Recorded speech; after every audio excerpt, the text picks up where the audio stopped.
Hello বন্ধুরা, রিয়াজ কিচেনে আপনাদের সকলকে স্বাগত জানাই। আজকে আমি একটা ইভিনিং স্ন্যাক্স নিয়ে আপনাদের কাছে চলে এসেছি। ইভিনিংয়েও খেতে পারেন বা ব্রেকফাস্টেও বানাতে পারেন। তাহলে চলুন দেখে নিই। প্রথমে আমি ডিম নিয়ে নিয়েছি। ডিমের মধ্যে স্বাদ মতো নুন, স্বাদ মতো হলুদ দিয়ে দিয়েছি। এরপরে আমি এর মধ্যে স্বাদ মতো পেঁয়াজ কুচি দিয়ে দিচ্ছি, ধনেপাতা কুচি দিয়ে দিচ্ছি। এবার আমি ভালো করে ডিমটাকে ফেটিয়ে নেব। ভালোভাবে কিন্তু ডিমটাকে ফেটিয়ে নিতে হবে। বাচ্চাদেরকে স্কুলের টিফিনেও কিন্তু এটা বানিয়ে দিতে পারেন আপনারা। তো ভালো করে ফেটিয়ে নিচ্ছি দেখুন বন্ধুরা।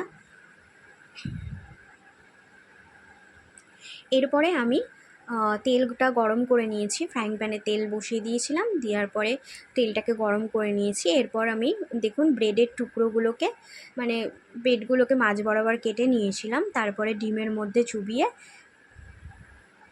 ফ্রাই করে নেব। গ্যাসটাকে কিন্তু মিডিয়াম ফ্লেমে রেখেছি, কারণ বেশি গ্যাস ফ্লেমে রাখলে ডিম পাউরুটিগুলো পুড়ে যেতে পারে, সেই জন্য। এবার চেপে চেপে কিন্তু আমি এক সাইড করে ভেজে নিচ্ছি। আমার এই ভিডিওগুলি যদি আপনাদের ভালো লাগে, অবশ্যই আমার চ্যানেলটিকে সাবস্ক্রাইব করবেন, কমেন্ট করবেন, শেয়ার করবেন বন্ধুদের সাথে, আর বেল আইকনটাকে দাবিয়ে দেবেন, যাতে আমি ভিডিও দিলেই আপনারা নোটিফিকেশান পেয়ে যান।